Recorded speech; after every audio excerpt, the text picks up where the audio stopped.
तो बच्चों जो यूनिट 2 है ना, ये टोटल 6 टॉपिक में डिवाइडेड है ना। ये 6 टॉपिक को अगर हम अच्छे से कर लेंगे तो हमारा यूनिट 2 पूरा डन हो जाएगा। आज हम अभी देखेंगे जो सबसे पहला जो है ना, जो हमारा टॉपिक है वो है क्रिएटिविटी। अब अगर देखो पहले जो 3 टॉपिक है इसमें क्रिएटिविटी के बारे में किसने बताया था, कौन से साइकोलॉजिस्ट ने बताया था? जेपी गिलफर्ड, बहुत इंपॉर्टेंट है बच्चों, जेपी गिलफर्ड। फिर पर्सनालिटी के बारे में किसने बताया था? कार्ल जंग, ठीक है। इंटेलिजेंस के बारे में हावर्ड गार्डनर। अब क्रिएटिविटी को क्या बोला जाता है? सृजनशीलता, है ना। सृजनशीलता के बारे में किसने बताया था? सृजनशीलता के बारे में बताया था जेपी गिलफर्ड। और ये जो पर्सनालिटी है इसके बारे में किसने बताया था? कार्ल जंग ने। अब पर्सनालिटी जो मैं बता रहा हूँ ना, जो पर्सनालिटी है उसको क्या बोला जाता है हिंदी में? उसको व्यक्तित्व बोला जाता है। इंटेलिजेंस को क्या बोला जाता है? बुद्धि, है ना। जो कि मतलब जिसके बारे में कॉन्सेप्ट किसने दिया था? Howard Gardner. अब हम नेक्स्ट देखेंगे ये जो क्रिएटिविटी है उसको हम डिस्क्राइब करेंगे। देखो क्रिएटिव थिंकिंग, है ना, जो सृजनशीलता के बारे में देखेंगे। अब एक साइकोलॉजिस्ट थे, एक कहानी की तरह याद करो इसे बच्चों। एक साइकोलॉजिस्ट थे जिनका नाम था जेपी गिलफर्ड। अब जेपी गिलफर्ड ने उन्होंने एक स्ट्रक्चर, एक मॉडल प्रोवाइड किया था जिसे बोला जाता है इंटेलेक्ट मॉडल, ठीक है। उसमें एक बात हुई थी क्रिएटिविटी की। अब मैक्सिमम लोग सोचते थे जो क्रिएटिविटी है ना वो जो बच्चे मतलब ज़्यादा याद कर पाएंगे, है ना। जो इंटेलिजेंस मतलब मेनली जो क्रिएटिविटी होती है ना वो जो ज़्यादा याद कर पाएंगे जो बच्चे, आईक्यू जिनका हाई होता है उन्हीं के पास होता है क्रिएटिविटी, ऐसा बोला जाता था। लेकिन क्रिएटिविटी उसके बारे में पूरा डिटेल में किसने बताया था? जेपी गिलफर्ड ने बताया था, ठीक है बच्चों। अब क्रिएटिविटी के अंदर क्या क्या टर्म आते हैं? जैसे फ्लुएंसी हो गया, फ्लेक्सिबिलिटी, है ना, ओरिजिनलिटी, ये टर्म आता है सबसे पहले। अब देखेंगे क्रिएटिविटी कैसे आती है। अगर तुमको क्रिएटिविटी चाहिए, सबसे पहली बात, अगर इंटेलेक्ट होना है तो फिर क्रिएटिविटी होनी चाहिए। अब क्रिएटिविटी कहाँ से आएगी? थिंकिंग से आएगी, ठीक है। तो फिर से बताता हूँ मैं, अगर तुमको इंटेलिजेंट बनना है, सबसे पहली बात इंटेलेक्ट कहाँ से आएगा? क्रिएटिविटी से। अब क्रिएटिविटी कैसे आता है? थिंकिंग से। कौन से प्रकार के थिंकिंग होना चाहिए, ये सबसे बड़ी बात है। अब उसे हम देखेंगे, ठीक है। अब हम देखेंगे कि थिंकिंग कितने प्रकार होते हैं। क्रिएटिविटी को छोड़ दो अभी फिलहाल के लिए, मैं तुमको थिंकिंग के बारे में बताऊंगा। आराम से करो, बिंदास हो जाएगा। देखो तो क्या होता है कि जो क्रिएटिविटी होता है ना वो मेमोरी से नहीं आती है, नॉट मेमोरी। क्रिएटिविटी मेमोरी से नहीं आता है। क्रिएटिविटी में क्या क्या होता है? फ्लुएंसी होता है, फ्लेक्सिबिलिटी होता है, ओरिजिनलिटी। थिंकिंग को हमें वैसे अगर देखेंगे तो थिंकिंग कितने प्रकार के होते हैं? थिंकिंग होते हैं 2 प्रकार के। कौन से? डाइवर्जेंट थिंकिंग और कन्वर्जेंट थिंकिंग। इधर देखो, डाइवर्जेंट और कन्वर्जेंट 2 प्रकार के थिंकिंग होते हैं। डाइवर्जेंट यानी क्या? जो ओपोनेंट होता है। देखो एक एक करके मैं टर्म बोलता हूँ, ये सब ऑप्शन में रहेंगे। डाइवर्जेंट थिंकिंग में अगर वो पूछेगा तो ओपोनेंटेड बोलेगा, उसको हिंदी में क्या बोला जाता है? अपसारी सोच। और उसी तरह से कन्वर्जेंट थिंकिंग को क्या बोला जाता है? अभिसारी। ये अपसारी और ये अभिसारी सोच, ठीक है। डाइवर्जेंट के बोल रहा है वो ओपोनेंटेड होता है और कन्वर्जेंट होता है वो क्लोज्ड एंडेड। क्लोज्ड एंडेड क्यों? बंद, बाहर का, आउट ऑफ द बॉक्स नहीं सोचेगा। लेकिन ये क्या सोचता है? जो डाइवर्जेंट थिंकिंग होता है वो आउट ऑफ द बॉक्स सोचता है। ये रिलेटेड टू क्रिएटिविटी। जो अगर हम बोले जो क्रिएटिविटी होता है ना वो कैसे, उसका मतलब बोलते हैं ना मदर, उसका मदर कौन है? Divergent thinking. तो हम बोल सकते हैं जो डाइवर्जेंट थिंकिंग है ना, इट इज़ द इसको बोला जा सकता है मदर ऑफ क्रिएटिविटी, ठीक है। तो क्रिएटिविटी कन्वर्जेंट थिंकिंग से आएगा क्या? नहीं, बिल्कुल भी नहीं आएगा। किससे? Divergent thinking. ये सबसे इंपॉर्टेंट क्वेश्चन है, यही क्वेश्चन आने का बहुत ज़्यादा चांसेस है, ठीक है। आउट ऑफ द बॉक्स सोचने के लिए कौन हेल्प करेगा? जैसे कोई ऐसे है, अब ऐसे है तो जैसे टॉपिक दिया है कोई एक ऐसे का, तो कोई भी बच्चा डिफरेंट टॉपिक, मतलब एक ही टॉपिक के बारे में डिफरेंट लिखेंगे ना। ये कुछ और सोचेगा थोड़ा सा, ये थोड़ा डिफरेंस हो सकता है, ये थोड़ा डिफरेंट, सबका अलग रहेगा। अपना सृजनशीलता के हिसाब से बच्चे लिखेंगे, है ना। तो इसे बोला जाएगा डाइवर्जेंट थिंकिंग। कोई ऐसे पूछ लिया गया ना, लॉन्ग क्वेश्चन पूछ लिया गया तो उसको लिखने का तरीका डिफरेंस आएगा। तो एक ही टॉपिक के ऊपर बहुत सारे ऐसे आएंगे एरो बाहर की तरफ, इसे बोला जाएगा डाइवर्जेंट थिंकिंग। लेकिन वहीं पे अगर MCQ वाले क्वेश्चन आ गए, 1 वर्ड वाले आ गए, है ना, वहाँ पर काम करेगा कन्वर्जेंट थिंकिंग, ठीक है बच्चों। तो हम बोल सकते हैं convergent thinking related to intelligence और divergent thinking related to creativity. समझ गए? ठीक। तो मैंने क्या बताया था कि जो थिंकिंग होता है, अब मैं थोड़ा रिवाइज कर लेता हूँ। थिंकिंग कितने प्रकार के होते हैं? डाइवर्जेंट थिंकिंग और कन्वर्जेंट थिंकिंग। डाइवर्जेंट को क्या बोला जाता है? अपसारी, और कन्वर्जेंट को बोला जाता है अभिसारी सोच, ठीक है। डाइवर्जेंट क्या होता है? आउट ऑफ द बॉक्स सोचेगा, मतलब उसका क्या रहेगा? ओपन एंड जो हो वो खुला रहेगा, कुछ भी मतलब उसमें चीज़ें जानी चाहिए ना, हाँ ऐसे। और यहाँ से निकलेगा भी चीज़ें, थॉट्स जितने प्रकार के थॉट्स हो सकते हैं उतने प्रकार के आएंगे। एक टॉपिक के ऊपर बहुत सारे उनके पास सोल्यूशन रहेगा, मल्टीपल सोल्यूशन उनके पास रहेंगे। एक प्रॉब्लम क्या ना, ऐसे एक प्रॉब्लम तो उसका मल्टीपल सोल्यूशन रहेगा। लेकिन यहाँ पर क्या रहेगा, लिमिटेड सोल्यूशन। जो कन्वर्जन थिंकिंग वाले मतलब बच्चे होते हैं या लोग होते हैं अभी सारी सोच वाले, उनके पास लिमिटेड सोल्यूशन होता है। अब ये जैसे MCQ वाले, वन वर्ड आंसर वाले, इसको आंसर करने के लिए तुम्हारे पास कन्वर्जन थिंकिंग अच्छा डेवलप होना चाहिए। लेकिन अगर आउट ऑफ द बॉक्स सोचना है, जैसे कोई ऐसे हो गया, कोई क्रिएटिव राइटिंग का कोई कंपटीशन हो गया, उधर तुम्हारा डाइवर्जन थिंकिंग काम आएगा, तुम्हारा क्रिएटिविटी काम आएगा। क्रिएटिविटी को मैं बोल सकता हूँ डाइवर्जन थिंकिंग, लेकिन थोड़ा सा डिफरेंस होता है, मैं वो बता देता हूँ। देखो पहले, अगर तुम बोलते हो जी क्रिएटिविटी, कोई मतलब ऐसा है कि जो क्रिएटिव है तो उसको 100% डाइवर्जेंट थिंकिंग रखना पड़ेगा, मतलब कंफर्म है। मैं ये बोलना चाहता हूँ all creative person must have divergent thinking. लेकिन ऑल डाइवर्जेंट थिंकिंग पर्सन जो इतने होते हैं ना, अगर मतलब फिर से लाइन को रिपीट करता हूँ, ध्यान से सुनो। मैं बोल रहा हूँ all creative person must have divergent thinking, ठीक है। अब दूसरा पॉइंट मैं बताता हूँ, but not all the divergent thinking person are creative.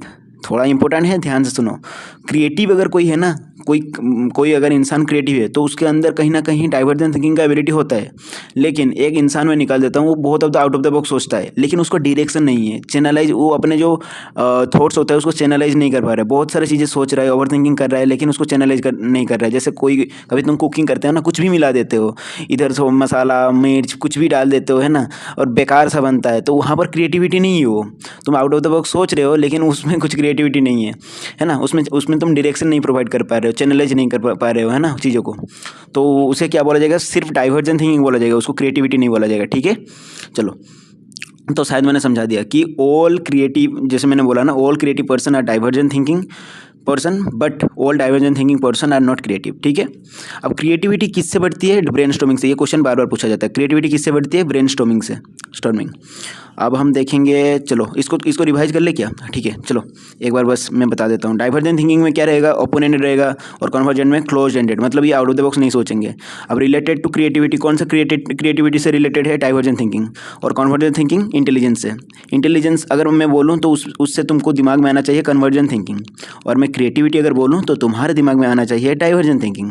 Out of the box सोचने में कौन मदद करता है, डाइवर्जेंट थिंकिंग। उसी तरह से MCQ और जैसे ऐसे वगैरह कोई कंपटीशन हो गया है ना, तो उसके लिए डाइवर्जेंट थिंकिंग काम आएगा, कोई भी क्रिएटिव राइटिंग स्किल। लेकिन अगर MCQ, वन वर्ड और आंसर वाले हैं तो वहाँ पर कन्वर्जेंट थिंकिंग काम आएगा। अब अगर मैं बोलूँ कि जैसे डाइवर्जेंट थिंकिंग है ना, तो ये एक प्रॉब्लम का मल्टीपल सोल्यूशन, और इसमें क्या रहेगा, लिमिटेड सोल्यूशन रहेगा, ठीक है। और ये जैसे मैंने बोला कि कोई एक क्वेश्चन का एक ही आंसर होगा, मतलब सब बच्चे आकर एक ही आंसर उसमें टिक करेंगे, कौन सा, MCQ और वन वर्ड वाले में, तो इसे बोला जाएगा कन्वर्जेंट थिंकिंग। ये इंटेलिजेंस को मतलब एनहांस करता है, ठीक है। चलो अब हम देखते हैं नेक्स्ट क्या बोल रहा है ये, जो हमने टर्म डिस्क्राइब किया था ना, जो क्रिएटिविटी में कौन कौन से टर्म आते हैं, फ्लुएंसी, फ्लेक्सिबिलिटी, और एक टर्म भी आता है, याद रखना, ओरिजिनलिटी और एलाबोरेशन। तो देखो फ्लुएंसी जो होता है उसमें क्या होता है, बहुत सारे आइडिया प्रोड्यूस करने की एबिलिटी को फ्लुएंसी बोला जाता है। फ्लेक्सिबिलिटी यानी वेराइटी ऑफ आइडिया, इसमें ज़्यादा क्वेश्चन आने के बहुत कम चांसेस है, लेकिन एलाबोरेशन को याद कर लेना। एलाबोरेशन मतलब तुमने जो आइडिया सोचा, जैसे तुम कुछ आउट ऑफ द बॉक्स सोचे, है ना, डाइवर्जेंट थिंकिंग किया, कुछ आउट ऑफ द बॉक्स सोचे, उसमें डिटेल्स ऐड करने को बोला जाता है एलाबोरेशन, ठीक है।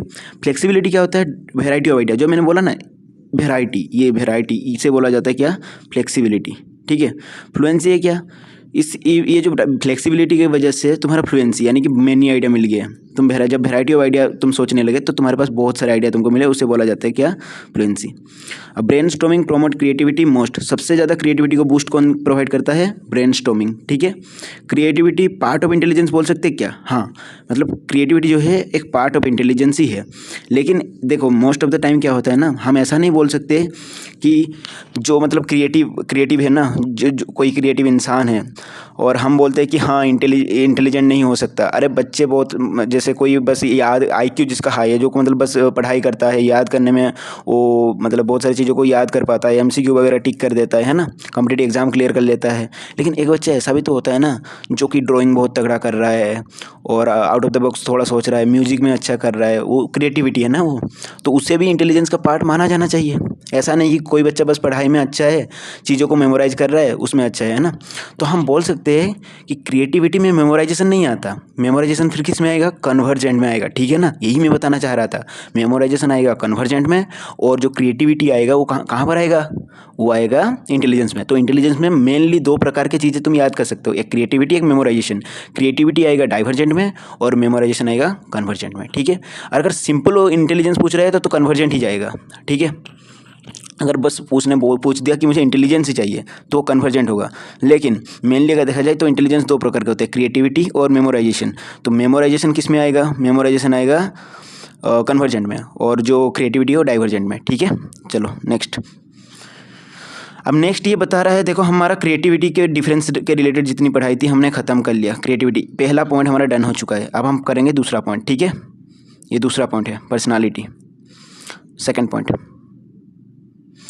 और नोट्स के बारे में फिक्र मत करना, मैं टेलीग्राम ग्रुप पे अपलोड कर दूंगा पूरा नोट्स, ठीक है। देखो पर्सनालिटी के बारे में किसने बताया था, कार्ल जंग। इसको रिवाइज करते हैं, उसको किसने बताया था रे, जो हमारा क्रिएटिविटी के बारे में जितने कॉन्सेप्ट है, जेपी गिलफर्ड। नाम याद करो, जेपी गिलफर्ड। इसे दिखा देता हूँ, रुको थोड़ी देर में दिखा देता हूँ। जो लिखा है जेपी गिलफर्ड, नाम याद करो, जेपी गिलफर्ड ने बताया था इंटेलेक्ट मॉडल, ठीक है। अब इसके बारे में किसने बताया, पर्सनालिटी के बारे में, कार्ल जंग। नाम याद करो, बहुत इंपॉर्टेंट है। फिर से बताता हूँ, देखो क्रिएटिविटी के बारे में किसने बताया था, जेपी गिलफर्ड। और पर्सनालिटी के बारे में कार्ल जंग। कार्ल जंग ने क्या बताया था यार, पहले तो देखो पर्सनालिटी के बारे में बताया था। अर्थ, पर्सनालिटी का अर्थ क्या है, पर्सनालिटी का अर्थ है, जैसे मेनली अगर हम देखें इसका एक अगर सिंगल वर्ड में इसको डिस्क्राइब करें तो ये ओवरऑल बिहेवियर। बाकी अगर दूसरे टर्म भी देखें तो आता है थिंकिंग, इमोशंस और एट्रीब्यूट्स। क्या आता है, थिंकिंग आता है, इमोशंस आता है और एट्रीब्यूट्स आते हैं, एटीट्यूड आता है, एटीट्यूड। तो बिहेवियर आ जाएगा, थिंकिंग आ जाएगा, इमोशन आ जाएगा और एटीट्यूड आ जाएगा, ठीक है। ये सब चीज़ें भी याद कर सकते हो। लेकिन मेनली क्या है, पर्सनालिटी, ओवरऑल बिहेवियर को ही पर्सनालिटी बोला जाता है। कोई इंसान का अगर ओवरऑल बिहेवियर को तुम चेक किए, व्यवहार चेक पूरा अच्छे से कर लिया ना, उसको हम बोल सकते हैं पर्सनालिटी। अब कार्ल जंग ने इसको क्लासिफिकेशन किया था, वो तो देखेंगे। चलो पहले ये बता देता हूँ, पर्सनालिटी यानी कि टोटल बिहेवियर, पर्सनालिटी यानी कि टोटल बिहेवियर। चलो अब नेक्स्ट, पर्सनालिटी डाइवर्सिटी देखेंगे। पर्सनालिटी डाइवर्सिटी क्या है, difference in behaviour and nature. किसमें डिफरेंस, बिहेवियर और नेचर में। मैंने बोला ना बिहेवियर को ही पकड़ के चलो, बिहेवियर में अगर डिफरेंस आ गया तो उसे बोला जाएगा पर्सनालिटी डाइवर्सिटी। अब देखो एक क्लासरूम में ना दो प्रकार के बच्चे होते हैं। कोई एक बच्चा होता है जो कि बहुत साइलेंट होता है, कोई बच्चा बहुत बोलता है। अब जो साइलेंट बच्चा होता है उसका पर्सनालिटी और जो बहुत ज़्यादा बोल रहा है उसका पर्सनालिटी में डिफरेंस है ना, उनका बिहेवियर और नेचर में डिफरेंस है। तो इसी को अच्छे से ऑब्जर्व किया था किसने, कार्ल जंग ने। उन्होंने जैसे ही ये सब चीज़ों को, वो साइकोलॉजिस्ट थे ना, उन्होंने जैसे ही इन सब चीज़ों को अच्छे से थोड़ा ऑब्जर्व किया तो उन्होंने बोला कि मतलब उनका जो बोलने का मतलब मेन जो की थीम था ना, वो था टाइप्स ऑफ पर्सनालिटी। में वो बोलना चाहते थे दो प्रकार के पर्सनालिटी होते हैं, पर्सनालिटी के बच्चे, एक है इंट्रोवर्ट और एक है एक्सट्रोवर्ट। अब कुछ बच्चे बोलेंगे हमें अम्बिवर्ट। अरे अम्बिवर्ट हो ना, लेकिन उसके बारे में वो नहीं सोचे थे। तुम तो उनके एकदम बोलते हैं ना, तुमने उनको फेल कर दिया। किसको, कार्ल जंग को। तुम आउट ऑफ द बॉक्स निकल गए। कार्ल जंग भी सोच रहे होंगे भाई यार ये कहाँ से आ गए। तो देखो मैं बता देता हूँ, ये कार्ल जंग बोलेंगे भाई यार ये एम्बिवर्ट वाले कहाँ से आए, मैंने तो सोचा नहीं। उन्होंने इसके बारे में नहीं बोला था, एम्बिवर्ट के बारे में। किसके बारे में बोला था, इंट्रोवर्ट और एक्सट्रोवर्ट। चलो इसको देखते पहले। इंट्रोवर्ट के बारे में क्या बताया था उन्होंने, ये पॉइंट्स याद करो। इंट्रोवर्ट को क्या बोला जाता है, अंतर्मुखी, और एक्सट्रोवर्ट को बहिर्मुखी। तो अंतर्मुखी और बहिर्मुखी को डिस्क्राइब करेंगे। इंट्रोवर्ट क्या होता है पहले एक एक करके देखते हैं। चलो इंट्रोवर्ट क्या होता है, इंट्रोवर्ट जो कि शांत होता है, साय है ना, जो कि मतलब शर्मीला लड़का है, शांत सा है। ऐसे ही याद करो ना, क्लास में जो बच्चा बहुत साय चुपचाप रहता है लेकिन हाँ बहुत डीपली सोचते हैं, इंट्रोवर्ट। ये याद करना, वो लोग बहुत डीपली सोचते हैं। कुछ भी एक बात बोलने से पहले बहुत बार वो लोग सोचते हैं, बहुत डीपली सोचते हैं, उसके बाद ही बोलेंगे। वो चाहते हैं कि वो अकेला काम करे, लाइक्स टू वर्क एलोन, ठीक है। वो पसंद करते हैं कि हाँ वो अकेला काम करेंगे। फिर एग्जाम्पल क्या है देखेंगे हम अच्छे से। एग्जाम्पल है स्टूडेंट्स कम बोलते हैं। क्लास में ऐसे स्टूडेंट मिलेंगे ना तुमको जो कि बहुत कम बोलते हैं, वो है इंट्रोवर्ट, अंतर्मुखी, ठीक है। और इंट्रोवर्ट को कौन से वाले पर्सनालिटी बोला जाता है, रिजर्व पर्सनालिटी। एक्सट्रोवर्ट को क्या बोला जाता है, आउटगोइंग पर्सनालिटी। ये रिजर्व, ये आउटगोइंग और ये बैलेंस्ड, एम्बिवर्ट को बैलेंस्ड बोला जाता है। तो इंट्रोवर्ट के बारे में फिर से समराइज करता हूँ। ये जनरली क्वाइट होते हैं, बहुत शांत होते हैं, शर्मीले लड़के साय होते हैं। और लेकिन ये सोचते बहुत डीप में हैं, बोलते भले ही कम लेकिन बहुत सोच समझ कर एक वर्ड बोलेंगे अगर कभी बोलेंगे तो। और क्लास में ये जो बच्चे होते हैं बहुत चुपचाप रहते हैं, इनका जो पर्सनालिटी होता है रिजर्व वाला पर्सनालिटी। रिजर्व यानी चेंजेस नहीं चाहते हैं, उनको कुछ मतलब बाहर का जाके कुछ भी ऐसे एक्सट्रोवर्ट जैसे करते हैं ना, उनको नहीं करना है, उनको अपने कंफर्ट जोन में रहना है। फिर एक्सट्रोवर्ट आ गया। तो देखो आजकल ये जो सोशल मीडिया में टर्म तुम लोग सुन रहे हो ना, ये तब बता दिया था उन्होंने, कार्ल जंग ने, समझ रहे हो ना। बहुत हाई लेवल के वो इंसान जो साइकोलॉजिस्ट होते हैं ना, बहुत अलग ही लेवल पे सोचते हैं ये। फिर एक्सट्रोवर्ट के बारे में देखो, बहिर्मुखी। बहिर्मुखी में क्या बताया जा रहा है, टॉकेटिव, जो कि बहुत ज़्यादा बोलते हैं। फिर सोशल है ना, मतलब सामाजिक, वो जाके किसी से भी बात करेंगे, बहुत बोलेंगे वो। एक्टिव रहते हैं ये मेनली, कोई भी एक्टिविटी हो रहा है ना उसमें एक्टिवली पार्टिसिपेट करते हैं। एनर्जेटिक होते हैं, एंथुसियास्टिक होते हैं, है ना। पार्टिसिपेट इन एक्टिविटीज़, कोई भी एक्टिविटी हो रहा है पार्टिसिपेट करेंगे। क्लास में आंसर दे, एक तो देंगे क्लास में आंसर, नहीं तो देने की एटलीस्ट कोशिश करेंगे। लेकिन इंट्रोवर्ट चाहेगा उससे क्वेश्चन ही ना पूछा जाए, वो अपना चुपचाप सुनेगा, अपने डीपली सोचेगा उसको, उसका अंडरस्टैंडिंग बनाएगा, क्लास से चला जाएगा। ऐसे रहते हैं उन लोगों का। अब इन सब का मतलब ये जो बोलते हैं ना, कार्ल जंग का फेलियर कौन निकल आया, उनको फेल किसने कर दिया, एम्बिवर्ट लोग। ये बोलते हैं हमारे पास दोनों क्वालिटीज़ हैं, हम सिचुएशन के हिसाब से मतलब वेरी करते हैं। हमारे पास इंट्रोवर्ट की भी कम्बिनेशन है और एक्सट्रोवर्ट की भी कम्बिनेशन है, ठीक है, हमको एम्बिवर्ट बोलो। इनके पास क्या होता है, बैलेंस पर्सनालिटी। तो हम पहले से फिर से देखते हैं, ये तो रिजर्व पर्सनालिटी, चेंजेस नहीं चाहिए। ये आउटगोइंग, बाहर जाएंगे, कुछ आउट ऑफ द बॉक्स करेंगे, मतलब कहते हैं ना सब में पार्टिसिपेट करना है। तो ये है आउटगोइंग पर्सनालिटी और ये बैलेंस पर्सनालिटी, ठीक है, बैलेंस बिहेवियर। इनमें बैलेंस बिहेवियर रहेगा इंट्रोवर्ट और एक्सट्रोवर्ट का, इसे क्या बोला जाएगा, बैलेंस पर्सनालिटी, ठीक है। अब देखो इसको थोड़ा सा समराइज कर देता हूँ। देखो इंट्रोवर्ट के बारे में तुमको याद क्या रखना है, क्वाइट रहेगा, साय रहेगा, डीपली सोचेगा, है ना, एक अकेला काम करने में पसंद करेगा, ये टीम वर्क करने में पसंद करते हैं। और ये जो रहे क्या, इनको दोनों प्रकार पर्सनालिटी सिचुएशन के हिसाब से देखेंगे ये। फिर ये क्लास में आंसर करेंगे, या तो आंसर करेंगे, नहीं तो आंसर करने की कोशिश करेंगे, ये तो चुपचाप रहेंगे अपने। और रिजर्व पर्सनालिटी ये होता है, आउटगोइंग पर्सनालिटी ये होता है, बैलेंस पर्सनालिटी। याद कर लेना ये पॉइंट, जो नीचे का पॉइंट मैंने लिखा है ना, रिजर्व, आउटगोइंग और बैलेंस्ड। फिर यही पॉइंट्स था बस। और हिंदी में देख लो, अंतर्मुखी, बहिर्मुखी, ये है उभयमुखी, ठीक है।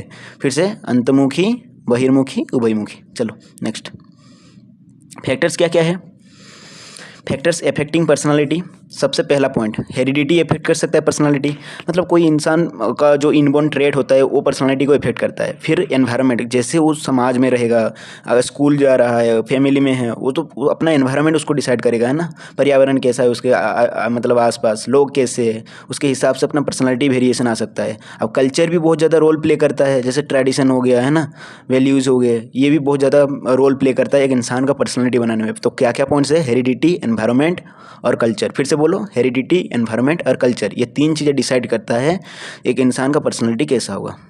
चलो कार्ल जंग के क्लासिफिकेशन ऑफ पर्सनालिटी को थोड़ा समझते हैं। कार्ल जंग was a Swiss psychologist and psychiatrist. ये याद करने की कोई ज़रूरत नहीं, बस ये याद करो उन्होंने दो सोचे थे, एक इंट्रोवर्ट होता है, एक एक्सट्रोवर्ट होता है। इंट्रोवर्ट जो होता है साइलेंट, साई रहेगा, एकदम क्वाइट रहेगा, और ये जाके टॉकेटिव, सोशल होता है, लोगों से बात करता है ना। तो कहता है एक इंसान इन पर्सनालिटी होते हैं ना, दो मतलब 4 फेजेस के थ्रू गुजरते हैं। वो थिंक करता है, फीलिंग्स होता है, उसके बाद वो सेंसेशन और इंट्यूशन। ये सब चीज़ें ज़्यादा इंपॉर्टेंट नहीं है वैसे, लेकिन फिर भी वही बात है, मैं स्लाइड इसलिए लेकर आया, कुछ इंपॉर्टेंट चीज़ें अगर तुमको मिल जाए तो नोट डाउन कर लेना। तो ये क्या बोल रहा है, देखते हैं। स्विस साइकोलॉजिस्ट एंड साइकेट्रिस्ट, जो इंसान का पर्सनालिटी होता है ये ऐसे आता है, थिंकिंग करेगा, फीलिंग्स होंगे, फिर सेंसेशन होगा, फिर इंट्यूशन होगा, ठीक है। फिर उसके बाद कोई इंसान एक्सट्रोवर्ट भी बन सकता है, एक्सट्रोवर्ट भी बन सकता है, इंट्रोवर्ट भी बन सकता है। Individual personality is a mixture of this factor. जो इंसान का पर्सनालिटी होता है ना, ये उसमें ये चीज़ें मिलता है तुम लोगों को, थिंकिंग, फीलिंग्स, सेंसेशन, इंट्यूशन, है ना। अब classified into extrovert and introvert type personality. 2 प्रकार के पर्सनालिटी होता है, एक्सट्रोवर्ट और इंट्रोवर्ट, जो मैंने बता दिया। इसको बस रिवाइज ही कर रहे हैं। एक्सट्रोवर्ट क्या होता है, सोशल, ये बस वर्ड याद करो, सोशल रहना पसंद करते हैं, बहुत सारे उसके दोस्त होते हैं, वो टॉकेटिव होता है, बता चुका हूँ ना ये सब। देखो ये जगह बात कर रहा है एकदम।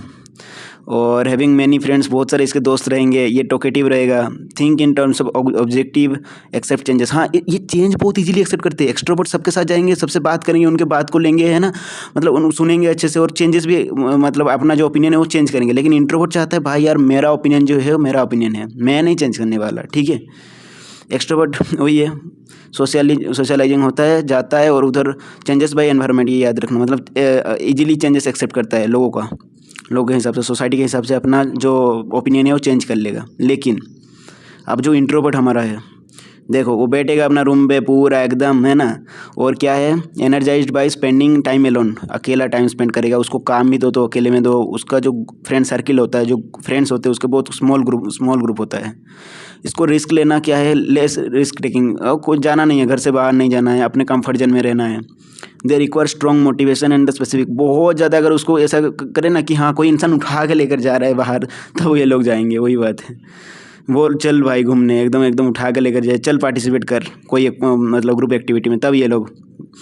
द ओन फिलोसफी, इनका अपना फिलोसफी होता है, ये चेंजेस नहीं करते अपना मतलब ओपिनियन को उतना जल्दी चेंज नहीं करेंगे, खुद का फिलोसफी होता है इनका, और आइडियोलॉजी भी खुद का ही होता है। Guide the thinking of the introvert, अपना खुद का फिलोसफी रहेगा, आइडियोलॉजी रहेगा, ये समाज के हिसाब से, सोसाइटी के हिसाब से चेंजेस नहीं लाएंगे अपने में आसानी से। तो ये था पूरी बात क्लासिफिकेशन में, इंट्रोवर्ट और एक्सट्रोवर्ट। जो एंजॉय करता है टाइम मतलब स्पेंडिंग टाइम एलोन, वो होता है इंट्रोवर्ट, और एक्सट्रोवर्ट है वो जाएगा सोशल चीज़ मतलब सोसाइटी के साथ बात करेगा, कोई भी इंसान के साथ बात करेगा, और अपना ओपिनियन में थोड़ा बहुत मॉडिफिकेशन लाएगा। Think before speaking and acting, कोई भी चीज़ करने से पहले सोचेगा समझेगा, है ना, ये जल्दी डिसीजन लेगा। अगर क्विक डिसीजन बात आया तो कौन लेगा क्विक डिसीजन, ये इंपॉर्टेंट क्वेश्चन हो सकता है। क्विक डिसीजन कौन लेगा, एक्सट्रोवर्ट लेगा क्विक डिसीजन, ठीक है, क्योंकि उसको रिस्क टेकिंग पसंद है। Can we seen as more reserve, ये रिजर्व रहना पसंद करता है, चेंजेस नहीं लाना चाहता। ये क्या होता है, ये इसमें आउटगोइंग होता है। आउटगोइंग मैंने बोला ना उस टाइम पे लिखवा दिया था, आउटगोइंग होता है, एंथुसियास्टिक होता है। इसमें चेंजेस लाने की ये कोशिश करता है कि हाँ मैं चेंज हूँ, सोसाइटी से कुछ जानूँ, है ना, ये होता है, सोसाइटी के हिसाब से अपना ओपिनियन भी चेंज करूँ। प्रीफर वर्किंग इंडिपेंडेंटली काम करना पसंद करता है, ये ग्रुप में काम करना पसंद करते हैं, ठीक है। अब देखो प्रॉब्लम क्या है ये दोनों पर्सनालिटी में। इंट्रोवर्ट ये जो पूरा चीज़ें होता है ना, अगर क्लास में हम देखें इंट्रोवर्ट जनरली इग्नोर हो जाता है और एक्सट्रोवर्ट डोमिनेट करने लग जाते हैं। लेकिन अगर तुम टीचर बनो, तुम क्या मतलब ये जो पर्सनालिटी डिफरेंस को जैसे पढ़ाई की है ना, पढ़ाई करके जा रहे हो इधर बीएड के अंदर, तो तुम क्या करोगे, ये चेंजेस क्या लाने की कोशिश करोगे, तुम एक फैसिलिटेटर बनोगे। क्या बनोगे, फैसिलिटेटर, फिर से बोलो फैसिलिटेटर, यानी कि सहायक। सहायक क्या करता है, ये जो जाएगा ना ये क्लास में इक्वल अपॉर्चुनिटी प्रोवाइड करेगा। क्या करेगा, इक्वल पार्टिसिपेशन करवाएगा। कोई ग्रुप एक्टिविटी करवाएगा तो उसमें बोलेगा कि सब पार्टिसिपेट करो ग्रुप एक्टिविटी में। इंट्रोवर्ट को भी बोलेगा कि भाई तुझे भी पार्टिसिपेट करना है, तू भी इक्वली पार्टिसिपेट कर, उसको एनकरेज करेंगे, है ना। टाइम टू रिस्पॉन्ड, उसको बोलेंगे तुझे टाइम चाहिए तो रिस्पॉन्ड करने के लिए, डिसीजन मेकिंग में तुझको टाइम लगता है ना, तो कोई बात नहीं, तू अपना टाइम ले ले, जल्दी कोई डिसीजन मेकिंग करना नहीं है। जल्दी डिसीजन मेकिंग कौन करता है, एक्सट्रोवर्ट।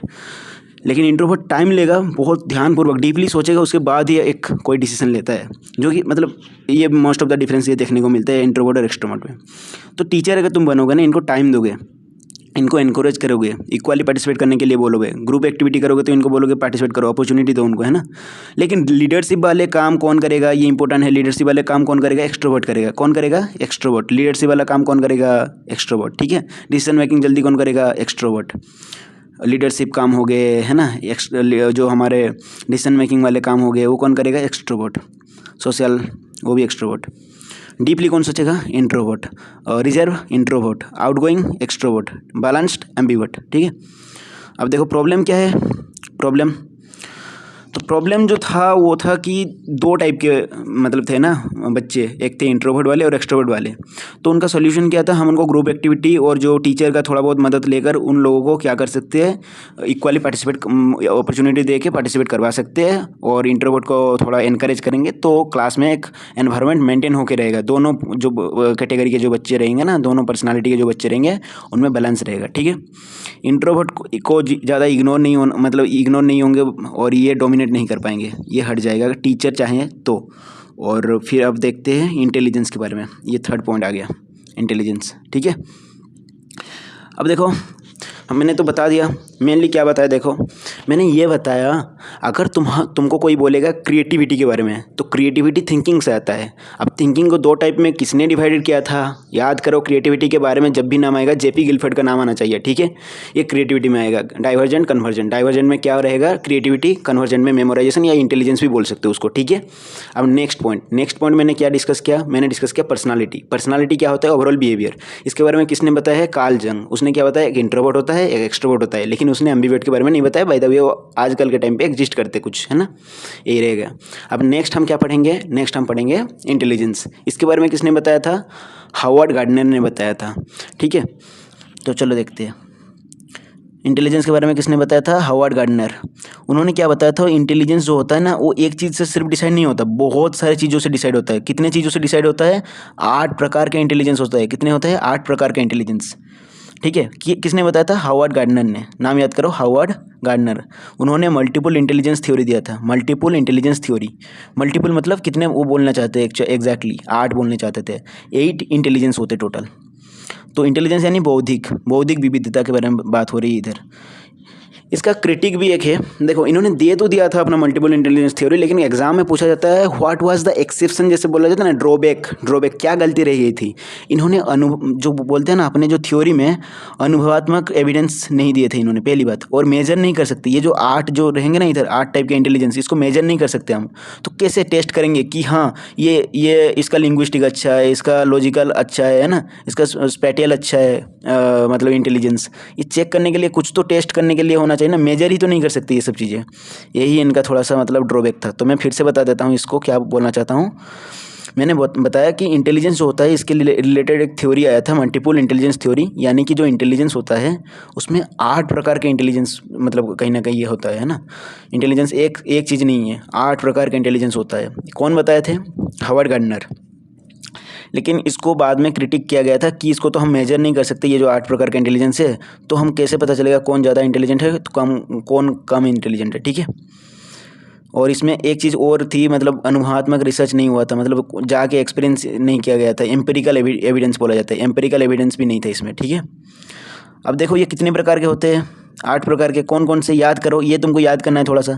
देखो, लिंग्विस्टिक यानी कि भाषा का ज्ञान, यानी कि उसमें आ जाएगा राइटिंग भी आ जाएगा, स्पीकिंग भी आ जाएगा, तो लिंग्विस्टिक है इंटेलिजेंस। फिर लॉजिकल यानी कि मैथमेटिक्स, तर्क के रिलेटेड, तार्किक ज्ञान जो होता है, मैथ एंड रीजनिंग। जिसका लॉजिकल और मैथमेटिक्स इंटेलिजेंस अच्छा होगा वो मैथ में अच्छा होगा, रीजनिंग में अच्छा होगा। ठीक है। अब लिंग्विस्टिक में जो अच्छा होगा वो लैंग्वेज अच्छा बोल सकेगा, है ना, लिख सकेगा, ऑब्वियस सी बात है। स्पैटियल यानी देखने के दृश्य है ना। गुड ड्राइंग, जिसका ड्राइंग अच्छा रहेगा, डिज़ाइन अच्छा बना लेगा, वो स्पैटियल में आ जाएगा। अब म्यूजिकल में कौन आएगा? म्यूजिकल में जो म्यूजिक अच्छा गा लेता है ना, और रिदम जो मतलब ऐसे करते हैं ना, म्यूजिकल इंस्ट्रूमेंट बजाना आता है उसको, वो आएगा म्यूजिकल में। ठीक है, यानी कि संगीत के बारे में। और शारीरिक के बारे में कौन आएगा? बॉडी यानी कि काइनेस्थेटिक, जो कि गुड स्पोर्ट्स में अच्छा करेगा, फिजिकल एक्टिविटी में अच्छा करेगा, उसे क्या बोला जाएगा? Body kinaesthetic. ये भी एक प्रकार का इंटेलिजेंस है ना। ये सब एक एक प्रकार का इंटेलिजेंस है। फिर इंटरपर्सनल और इंटरपर्सनल यानी कि जो मतलब दूसरों से कम्युनिकेशन स्किल अच्छा होगा, सोशल बिहेवियर उसका रहेगा, है ना, इसी प्रकार। और दूसरों के थॉट्स को समझ सकेगा। इंट्रापर्सनल वो आत्मीय, उनको सामाजिक से फर्क नहीं। जैसे इंटरपर्सनल मतलब सामाजिक, और इंट्रा मतलब खुद के अंदर, इंटर मतलब दूसरों के साथ यानी कि सामाजिक, और इंट्रा मतलब आत्मज्ञान, है ना। तो ये क्या बोल रहा है? जो इंट्रापर्सनल होता है ये खुद के बारे में सोचता है, खुद के डिसीजन मेकिंग के बारे में सोचेगा, है ना, खुद क्या सोच रहा है, अपने को टाइम देगा, सेल्फ रियलाइजेशन करता रहेगा कि हाँ ये मैंने गलत किया, ये मैंने सही किया, खुद के थॉट को सेव देगा, उसके बारे में टाइम देगा, खुद को टाइम देता है ये, यानी कि आत्मज्ञान होता है ये। और प्राकृतिक क्या होता है? नेचुरलिस्टिक। कुछ लोग होते हैं ना, नेचर को बहुत ज़्यादा लव करते हैं, love for the nature environment, जिसमें कि मैं भी वैसे आता हूँ, है ना। तो ये नेचुरलिस्टिक हो गया। मेरा नेचुरलिस्टिक इंटेलिजेंस तो अच्छा है फिर, है ना। तो चलो मैं फिर से इसको रिवाइज करवा देता हूँ। देखो, पहले तो आ गया लिंग्विस्टिक, यानी कि जो भाषा का ज्ञान है, यानी राइटिंग और उसका जो स्पीकिंग होगा बहुत तगड़ा होगा। फिर आ गया लॉजिकल यानी कि मैथमेटिक्स के बारे में, यानी उसका रीजनिंग का सवाल अच्छा करेगा, तुम्हारे में जनरल मैथ का सवाल अच्छा करेगा ना, है ना। तो वही है, जिसका लॉजिकल मैथमेटिक्स अच्छा होगा वो मैथ्स और रीजनिंग के सवाल पूरा अच्छे से एकदम अच्छे से कर लेगा। और स्पैटियल में दृश्य उससे क्या आ जाएगा? जैसे किसी का ड्राइंग बहुत तगड़ा है, डिज़ाइन अच्छा है, यानी कि ये लोग ऑब्जर्व अच्छे करते हैं, है ना। और म्यूजिकल इंटेलिजेंस क्या होता है? कोई अच्छा गाना बजा सकता है, कोई गा सकता है ना। ये होता है म्यूजिकल इंटेलिजेंस। बॉडी किनेस्थेटिक क्या होता है? बॉडी किनेस्थेटिक होता है क्या? जो स्पोर्ट्स या फिर फिजिकल एक्टिविटी अच्छा करे। फिर इंट्रापर्सनल और इंट्रापर्सनल में जो अपनी को मतलब इंट्रापर्सनल में अपने को टाइम देगा और खुद के जो विचार है उसमें ज़्यादा टाइम स्पेंड करता है। लेकिन कोई अगर जाके सोशल स्किल है, जो कि लोगों के साथ बात करता है ना, गुड कम्युनिकेशन है उसका, अंडरस्टैंड करता है लोगों को, वो होता है इंटरपर्सनल। और नेचुरलिस्टिक क्या होता है? जो नेचर को लव करता है और एनवायरनमेंट को लव करता है। ठीक है। अब मैं तुमको बता देता हूँ, आंखें बंद करो। पहले आएगा लिंग्विस्टिक, भाषा के रिलेटेड ज्ञान। लॉजिकल यानी मैथमेटिक्स, यानी कि रीजनिंग का सवाल कर लिया उसने, है ना। और कोई क्रिटिकल थिंकिंग कर लिया, सवाल जो मतलब प्रॉब्लम सॉल्विंग, मैथमेटिक्स हो गया, जनरल मैथ, रीजनिंग। अब नेक्स्ट आ गया तीसरा पॉइंट। तीसरा पॉइंट क्या है? तीसरा पॉइंट है स्पैटियल, ड्राइंग अच्छा कर लिया, कोई म्यूजिक आ गया तो उसने गाना अच्छा गा लिया, बॉडी किनेस्थेटिक यानी कि स्पोर्ट्स में अच्छा करेगा, फिजिकल एक्टिविटी में अच्छा करेगा, फिर इंटरपर्सनल, इंट्रापर्सनल, फिर आ जाएगा क्या? फिर आ जाएगा नेचुरलिस्टिक। तो फिर से बोलते हैं, लिंग्विस्टिक, लॉजिकल एंड मैथ्स यानी कि रीजनिंग जो हो गया, फिर उसके बाद आ जाएगा क्या? उसके बाद आएगा स्पैटियल यानी कि ड्राइंग के रिलेटेड, म्यूजिक यानी कि जो म्यूजिकल इंस्ट्रूमेंट बजाना या फिर गाना गाना, सॉन्ग के रिलेटेड, फिर उसके बाद बॉडी किनेस्थेटिक यानी कि स्पोर्ट्स के रिलेटेड और फिजिकल एक्टिविटी के, फिर इंट्रापर्सनल और इंटरपर्सनल। इंट्रा में क्या आ जाएगा? खुद के बारे में टाइम स्पेंड करेगा, इंटर में सोशल स्किल रहेगा उसके पास, ठीक है। अब लास्ट पॉइंट क्या है? नेचुरलिस्टिक यानी कि नेचर को लव करेगा, एनवायरनमेंट को लव करेगा। जो एनवायरनमेंट प्रेमी होते हैं ना, जो बोलते हैं ना मैं एनवायरमेंटलिस्ट हूँ, वो भी कहीं ना कहीं नेचुरलिस्टिक ही है, उनके पास ये वाला इंटेलिजेंस है, नेचुरलिस्टिक इंटेलिजेंस, ठीक है। तो चलो अब इसको बस थोड़ा सा ऐसे देख लेते हैं। ये है विजुअल यानी कि ड्राइंग में बहुत इनका इंटेलिजेंस देखो, विजुअल या फिर स्पैटियल इंटेलिजेंस। अब ये लिंग्विस्टिक है ना। फिर उसके बाद ये इंटरपर्सनल, लोगों से बात करेंगे, लोगों से बात करके सुनेंगे, उनसे भी दो चार सीखेंगे और उनको भी कुछ ना कुछ अपना थॉट शेयर करेंगे। और ये है इंट्रापर्सनल, खुद में ही एकदम पूरी तरीके से एकदम मजे हुए, है ना। फिर लॉजिकल मैथमेटिक्स, ये ऐसे रिसर्च में अच्छे करेंगे, है ना, मैथमेटिक्स में अच्छे करेंगे, ये फील्ड में ये सब फील्ड में अच्छे करेंगे, साइंटिस्ट अच्छे बन जाएंगे। म्यूजिकल जो है वो म्यूजिकल इंस्ट्रूमेंट अच्छे बजाएंगे, है ना। और उसके बाद गाना अच्छे गाएंगे। बॉडी किनेस्थेटिक, स्पोर्ट्स वगैरह में अच्छे करेंगे, विराट कोहली जैसे हो गया, है ना, विराट कोहली, सचिन तेंदुलकर, ये सब इसमें आ जाएंगे बॉडी किनेस्थेटिक में। और उसके बाद नेचुरलिस्टिक, जो नेचर के बारे में सोचते हैं ना, जैसे सोनम वांगचुक अगर हम देखें तो वो दोनों में ही अच्छे हैं, ये भी अच्छा होगा उनका, ये भी अच्छा होगा, वैसे और भी अच्छे हो सकते हैं, लेकिन हम सुने हैं जैसे वो नेचर के बहुत बड़े प्रेमी हैं, एनवायरनमेंट के बारे में सोचते हैं, और उनका लॉजिकल रिसर्च भी है, वो साइंटिस्ट है, तो ऑब्वियसली बात है वो लॉजिकल मैथमेटिक्स उनका रहेगा डेवलप। आप कोई भी नाम लग सकते हो वैसे। म्यूजिक में AR रहमान, वो इस फील्ड में आ जाएंगे, है ना। बॉडी किनेस्थेटिक में कोहली आ गया। फिर उसके बाद लिंग्विस्टिक, भाषा का ज्ञान, इसमें बड़े बड़े जो कवि है, ऑथर है, ये सब इसमें आएंगे। विजुअल, स्पैटियल, जैसे हम लियोनार्डो दा विंची, वो इसमें आ जाएंगे, है ना, अच्छे ड्राइंग जो करने वाले। अब ये बताओ, तुम बोलते हो ना क्वेश्चन नहीं बनता, ये करके दिखाओ। The class teacher observe Raghav who is playing melodious आ गया, मतलब कोई म्यूजिक के रिलेटेड, कोई इंस्ट्रूमेंट म्यूजिक के रिलेटेड, तो उसमें किस में आ जाएगा? फिर म्यूजिकल में आ जाएगा, है ना। स्पोर्ट्स के रिलेटेड देखे तो किस में आ जाएगा? बॉडी किनेस्थेटिक में आ जाएगा। कोई अगर देखे कि हाँ ये अच्छा स्पीकिंग स्किल है, मतलब कोई डिबेट वगैरह दे रहा है ना, कोई किसी का ऐसे अच्छा है, तो राइटिंग और रीडिंग में अच्छा है, तो उसमें किस में आएगा? लिंग्विस्टिक में आ जाएगा, है ना। कोई अच्छा अगर जैसे मैथ में अच्छा है ना, रीजनिंग में अच्छा है, तो उसमें वो किस में आ जाएगा? लॉजिकल या फिर मैथ में आ जाएगा, है ना। ये उनका इंटेलिजेंस अच्छा है। यही सब बात है, नॉर्मल से क्वेश्चन होते हैं, तुम कर लोगे। अब नेक्स्ट जो वीडियो आएगा उसमें पार्ट 2 जो यूनिट 2 है कंप्लीट हो जाएगा, ठीक है।